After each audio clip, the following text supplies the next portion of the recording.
Welcome back to Joe Stunner Boxing. I hope your week's going well. News this week has been a bit thin on the ground, hasn't it? There hasn't been much news that's of real significance, certainly not international significance. A few fights announced, but it's been thin on the ground, so I thought I'd do something a little bit different with this video. I'm sure I'm not the only one who is interested in the history of boxing going way, way, way back. I think it's absolutely fascinating to go way back. I mean, as much as 100 or so years, and look at fighters who, a lot of people have completely forgotten. And a lot of them have a sort of mystical quality to them because there isn't, in some cases, there's no footage. I mean, for example, I made a video about Harry Greb, saying that I thought he was the best middleweight ever, which I do believe. You put a gun to my head, it's difficult to pick a best in the history of the sport in any division. It's even more difficult to pick a pound for pound great, the absolute greatest. But with Greb, there's no footage of him fighting, so we have to sort of, there's a little bit of some minor footage of him sparring, but it's very, very difficult to judge these fighters, and you have to really analyse their records. And as a kid, I used to love doing this. This was before the internet. I got, boxing. There was a boxing yearbook, British Boxing Board boxing yearbook or something like that, and there was the boxing news annuals and all this sort of thing. And I've read thousands of magazines, and I've got dozens and dozens of books. But I was looking online at I think it was the Boxing News website, and they mentioned a fighter who first of all, he's always stuck in my mind because of his nickname, which was Violent. What a great nickname, Violent. I'm talking about a heavyweight called Elmer Ray, Elmer Violent Ray, who was one of the many, many fighters who was denied a shot at the supposed world title because of his colour. I mean, it was steeped in racism. Now, there was such a thing as, like the black heavyweight title. There was, which has as much legitimacy if you analyse people's records as the real heavyweight title, because the quality was there. And if you're gonna be absolutely racist and ban people from fighting simply because of their ethnicity, then why should you presume that your title is the legitimate one? I think very often the black titles were far more legitimate than the supposed, quote unquote, official ones. But Elmer Ray was definitely the recipient of a lot of bigotry. And for those that don't know, any records that I mention in this video, I'm going to go by the BoxRec records, because it's just easier to do that, even though a lot of those records I think are probably incomplete or inaccurate. Now, Elmer Ray on BoxRec had 133 fights, 96 wins, 69 by KO, so he was a very big puncher. He lost 23 times, 9 by KO or TKO, and he had 11 draws. And there are a few no decisions as well. But the people that he fought, he beat and lost to both Jersey Joe Walcott and Ezzard Charles. He also, I think he lost to John Henry Lewis, the terrific light heavyweight champion as well. I mean, Ezzard Charles is remembered as being a heavyweight champion. In actual fact, he was really a light heavyweight, and you could make a very strong case for him being the greatest light heavyweight of all time. He also beat a few other contenders like Lee Savold. But the one, when you talk about Elmer Ray, the one that really sticks in my mind, that really jumps out and hits you in the face as an opponent, was a guy called Obie Walker. Now, Obie Walker, very much a contemporary of Elmer Ray, another heavyweight who wasn't that big. I think he's listed on BoxRec, I think he's about 5'9", 5'8", 5'9". These heavyweights they weren't really heavyweights, certainly not by today's standards. But Obie Bearcat Walker, to give him his nickname, he fought Elmer Ray a total of 14 times. Okay, and this was not that uncommon, actually. If you talk about old timers, they were often fighting each other, frequently. Elmer Ray was a much taller fighter. Obie Walker was stocky. Elmer Ray was over 6 foot tall, about 6'1", 6'2". But when you talk about them fighting 14 times, that includes fighting 5 times in 3 months. Absolutely astonishing. And Obie Walker, in case you're thinking, I've never heard of him either, or perhaps, no shame in that.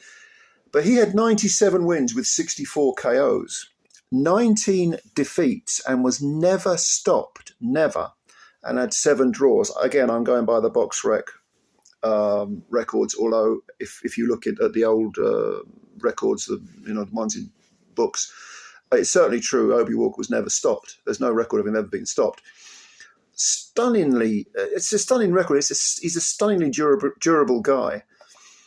And if you analyse their respective records, Elmer Ray probably had the better opposition overall.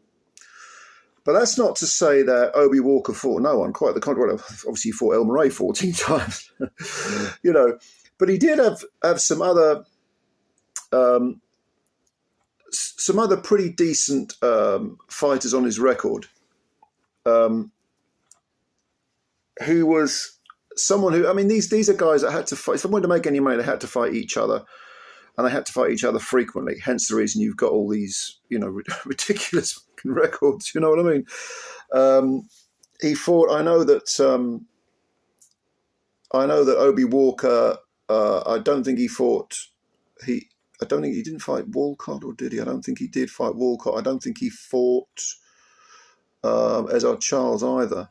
So those are 2 greats that Elmer Ray did fight. In fact, he fought them more than once. Like I said, he lost and won to both of those. Obie Walker didn't have that level of opponent. But nevertheless, if you look back at a lot of his opponents, even though they are far from being well known, and a lot of them had spotty records, they were still pretty decent fighters. These weren't bums. Padded records didn't really exist. Maybe that's not true, but generally speaking, there's exceptions to every generalization, but they didn't really exist. Certainly not to the extent that they do nowadays, back, like 70, 80, 90 years ago. But by the way, we're talking about the 30s and 40s when we're talking about Elmer Ray and Obie Walker. But I think that says it all. They fought each other 14 times, 5 times in 3 months. And there are other examples of that, more famous examples, like the one that springs into my mind as a famous example is Ray Robinson against LaMotta. They fought, was it twice in 3 weeks, I think? I think the first fight and the second fight between LaMotta and Robinson, that was over a period of 3 weeks, I think. I'm not absolutely certain about that. I'll have to check. I'm doing this from memory. But again, Walker was fighting people like, it wasn't the greatest heavyweight, was he? Tony Galento, 2-ton Tony. But he did fight a lot of guys who have, again, spotty record. He actually fought a guy. This appeals to my infantile sense of humour, so you'll have to bear with me. He fought a guy called Willie Bush. I wonder what his nickname was. Who, again, was a very underrated fighter. And another one of these black fighters who was just kind of discarded because of his ethnicity. He fought another guy called, Elmer Ray fought Willie Bush as well, and Dixie Oliver. I know Ray fought Dixie Oliver. He was another good fighter. I'm not sure if Obie Walker fought him, but the thing, when we talk about like defeats not really mattering that much, I think it's a very good. Elmer Ray is a very good example of that, because I think at one point he had a losing record. The article I read, the Boxing News article, said it was 11-13-9. And that was before 1943. And then he went on this tear up where he had, I think it was about 50 consecutive wins. and 46 of them were by KO. Those were the figures that Boxing News unearthed. Boxing News is a very good source, by the way, and doesn't always get it right, but then no one always gets it right. When you go back in time, so far back in boxing, it's very difficult to confirm a lot of these fights. And then you had a lot of newspaper decisions, and you had a lot of no contest and disqualifications. They were quite frequent as well. There were some dirty fights in those days, believe me. But the thing about Elmer Ray was he was actually ranked number 1 heavyweight at one point by the Ring magazine, the famous Ring magazine. And he was in line to fight Joe Louis for the title, but then he lost a majority decision to Josie Joe Walker, who he'd also beaten Walker. And he did win some fights after that. I mean, he had a split decision over Ezard Charles, which is fantastic. He was number 1 in the ratings, number 2 in the ratings, but he'd never got a title shot, a proper title shot. And then I think he lost to Charles by 9th round stoppage. And I think he retired in his late 30s, Elmer Ray. But Ring magazine, talking to them, they did at one point, I think it was in 2003, so just over 20 years ago, they did a top 100 greatest punchers in the history of boxing. And Elmer Ray was at number 44, which when you consider all the fighters that have been out there, I mean, how many have there been? Tens of thousands of boxers, world-class boxers, never mind the rest, never mind journeymen and gatekeepers and so on, but ranked world-class boxers in the history of the sport. You're talking tens of thousands. For Elmer Ray to be in the top 50, whether you agree or disagree, I mean, he had a hell of a wallop. As did old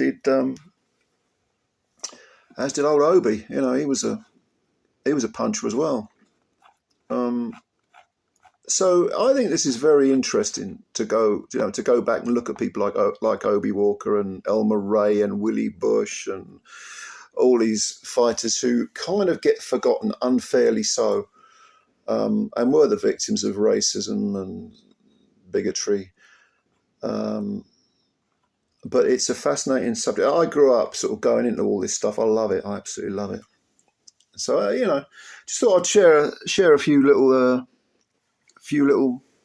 bits of info with you there. Are you interested in history? If you like this video, make some more suggestions about what you'd like me to talk about.